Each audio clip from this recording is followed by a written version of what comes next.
Tabitha Blackwood, cancel your wedding. We need you to run the logistics for Corbin Prescott's instead. You're finally useful for something. My mother dropped that sentence between sips of champagne like it was normal conversation. Across the table, my brother Corbin Prescott smirked, adjusting his fake Rolex. My father wouldn't even look at me. I didn't scream. I didn't cry. I just picked up my purse, slid the unpaid $400 dinner bill toward my father, and walked out of the restaurant without a word. They thought my silence was defeat. They didn't know it was the first weapon I'd drawn. Have you ever been told your major life event doesn't matter as much as a sibling's? Tell me in the comments. I read every single one. My name is Tabitha Blackwood. I'm 29, and for most of my life, I was the family's financial safety net disguised as a disappointment. It started when I was 16. While other kids were saving for prom tickets, I was handing my father a white envelope every Friday containing exactly $150 from my tips at the diner. They called it contributing to the household. I called it rent. That same year, my parents bought Corbin Prescott a brand new Mustang for his 18th birthday. They didn't ask him for gas money. They didn't ask him to get a job. They handed him the keys and told him he was destined for greatness. I remember watching him drive away, the engine roaring, while I calculated if I had enough leftover cash to buy a used textbook for my advanced placement history class. I cried about it then. I felt small and used. But looking back now from the driver's seat of my own life, I realized that envelope of cash was the best education they ever gave me. It taught me the value of $1, and more importantly, it taught me that their love had a price tag I could never afford. But nothing prepared me for the financial suicide mission they launched for this wedding. A few days after the dinner at the Azor, I sat in my home office, a space I bought and paid for without their help, and pulled up the public property records on my parents' house. I needed to understand where the money was coming from. My father had been complaining about the cost of heating oil all winter, yet they were throwing a 6-figure event. The math didn't add up. One click, and the truth flashed on the screen. It wasn't a savings. It was a massacre.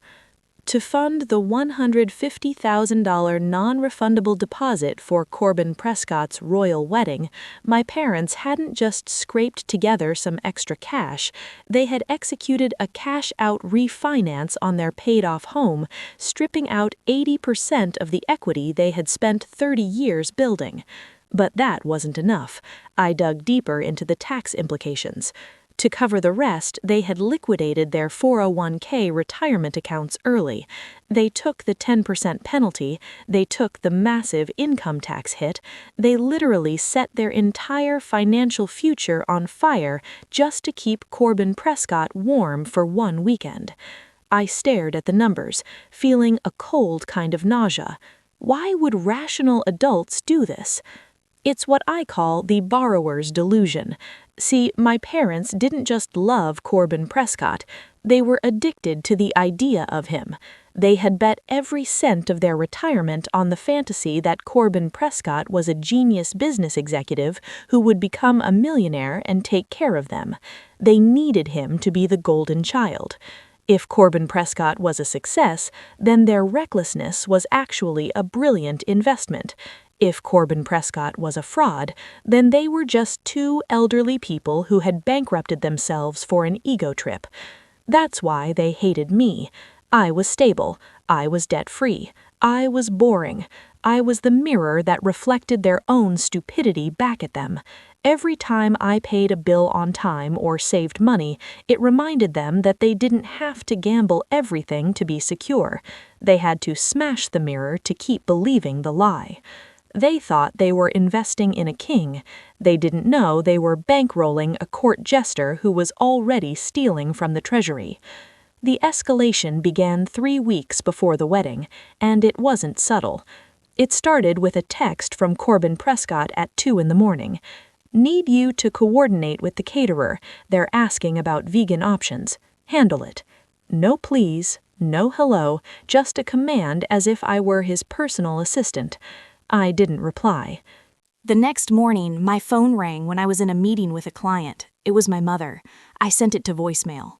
She called again and again, 17 times in 20 minutes. Finally, I stepped out into the hallway and answered. "What is the emergency?" I asked, my heart pounding. "Why aren't you answering your brother?" she shrieked. "He's stressed out of his mind. He needs you to manage the vendor contracts. You know he's not good with details." "I have a job, Mom," I said, keeping my voice low. "And I have my own wedding to plan. Remember the one you told me to cancel?" "Don't be selfish, Tabitha Blackwood," she snapped.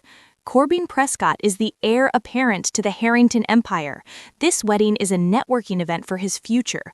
Yours is just a ceremony. Prioritize the family." "I'm not doing it," I said, and hung up. That afternoon, they showed up at my apartment, all three of them. I opened the door to find Corbin Prescott standing there in a suit that cost more than my car, flanked by my parents like bodyguards.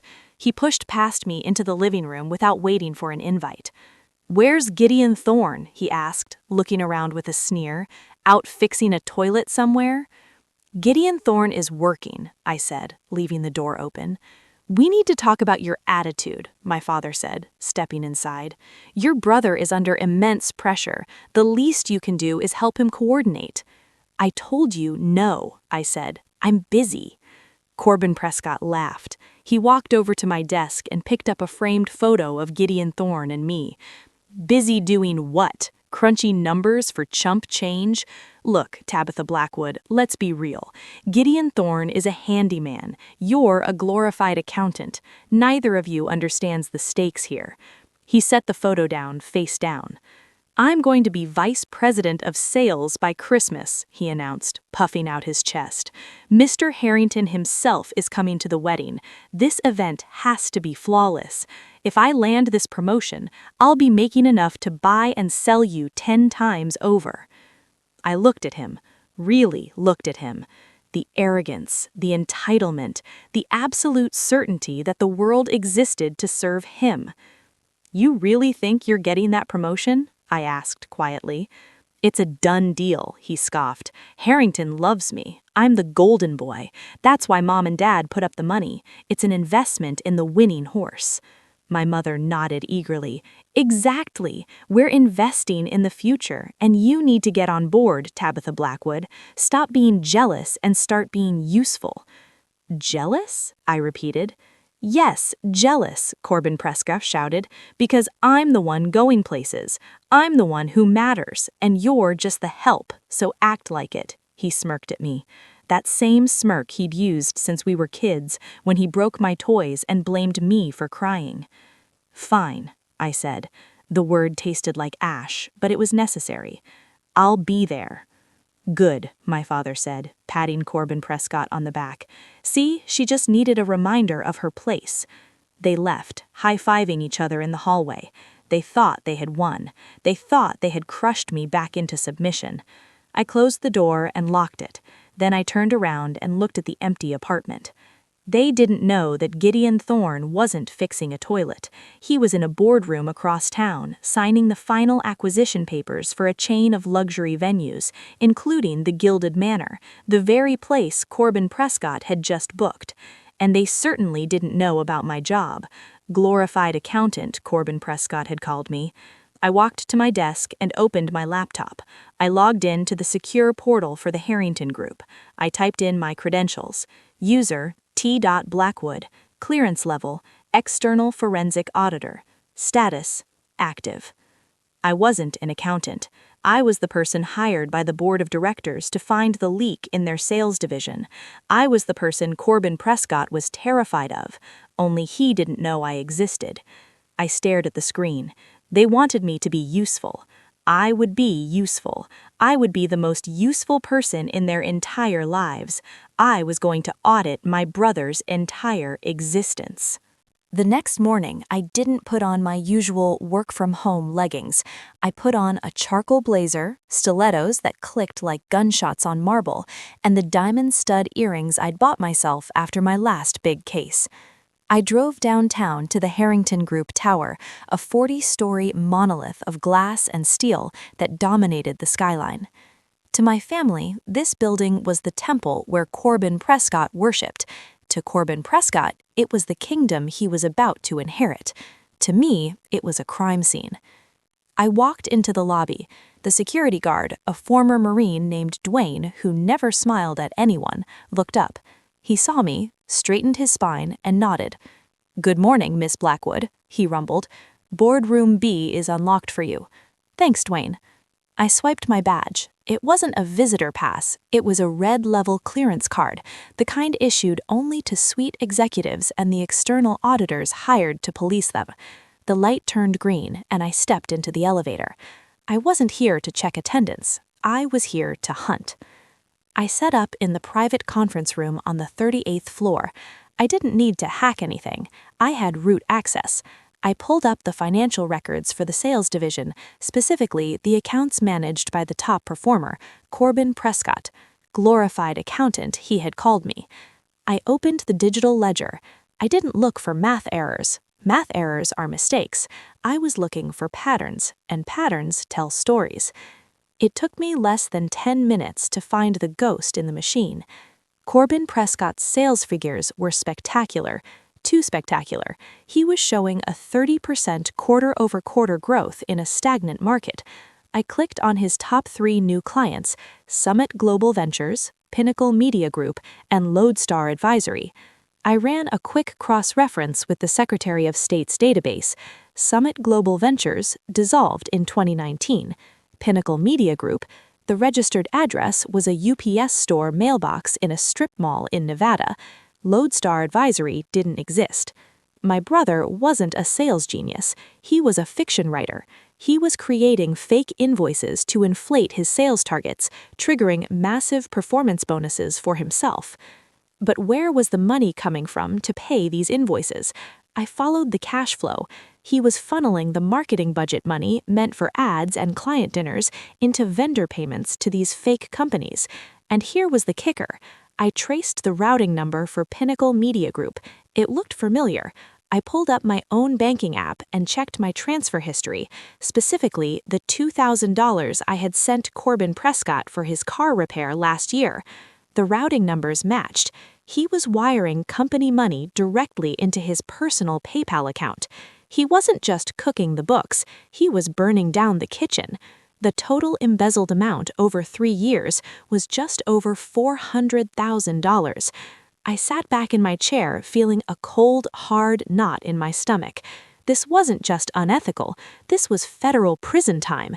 This was wire fraud, tax evasion, and grand larceny. Then I found the cherry on top, a draft email in his sent folder addressed to his frat brother. "The old man Harrington is going senile.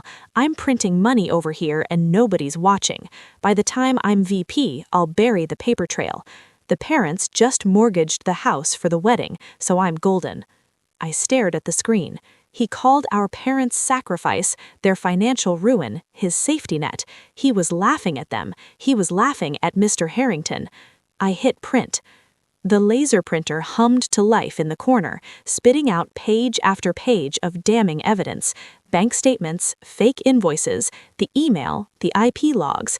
It was a thick stack, warm to the touch. It weighed about as much as a brick, and it would do just as much damage when it hit him. I organized the papers neatly, tapping the edges on the mahogany table to straighten them. Then I placed the entire stack into a thick cream-colored envelope. On the front, in my best calligraphy, I wrote 2 words: wedding gift. The day of the wedding was a spectacle of excess. I arrived in a black tie gown I got specifically for this moment, midnight blue, sleek, and devastatingly elegant. Gideon Thorne looked like James Bond in his tuxedo. We didn't look like the help, we looked like we owned the place, which technically Gideon Thorne did. We walked through the iron gates, past the fountains spouting champagne, and into the grand ballroom. It was breathtaking. Crystal chandeliers the size of small cars hung from the ceiling. Waiters in white gloves circulated with trays of caviar. It was a palace built on a foundation of lies. Corbin Prescott was holding court near the bar, already 3 drinks deep. He spotted us immediately. "Well, well," he sneered, walking over with a glass of scotch in his hand. "Look who decided to play dress-up. Did you rent those, or did you steal them?" "We bought them," I said, my voice cool. "Nice party, Corbin Prescott." "It's not a party," he corrected, leaning in close so I could smell the expensive alcohol on his breath. "It's a coronation. Mr. Harrington is here. He's going to announce my promotion tonight. And you know what the best part is?" He gestured around the room. Corbin Prescott bragged that our parents had funded everything because they knew who the real winner was. Nearby, Mom and Dad beamed as they praised his visionary leadership, clinging to the illusion that he was Harrington's chosen heir. They had no idea they were standing on a trap door. Then Mr. Harrington entered the room. A hush fell as the legendary businessman moved through the crowd. Corbin Prescott rushed to greet him, boasting about excellence and destiny. Harrington listened calmly, then stepped onto the stage and took the microphone. "I'd like to correct the record," he said. "Accuracy matters in business. Please welcome my lead external auditor, Tabitha Blackwood." The spotlight hit me. Gasps followed. My parents froze. Corbin Prescott went pale. Harrington announced the truth. $400,000 in embezzlement, 3 years of tax fraud, and a crude shell company scheme. Corbin Prescott wasn't being promoted. He was fired. Federal agents were waiting. Corbin Prescott collapsed as he was arrested. My mother screamed that I was lying. Harrington replied simply, "It's math." Outside, Corbin Prescott snapped when he saw Gideon Thorne, lunging at him in a panic. Officers tackled him instantly. Assault was added to his charges. My parents then demanded their $150,000 wedding deposit back. Gideon Thorne said nothing. I stepped forward and cited the contract's conduct pause. Criminal activity voided all refunds. That money, their retirement, their last gamble, now legally belonged to Gideon Thorne. Corbin Prescott is serving 3 years. My parents lost their house soon after. Gideon Thorne later bought it at auction and turned it into a shelter for runaway teens. They tried to make me feel homeless my whole life. Now I hold the keys, and the doors finally open to people who deserve it.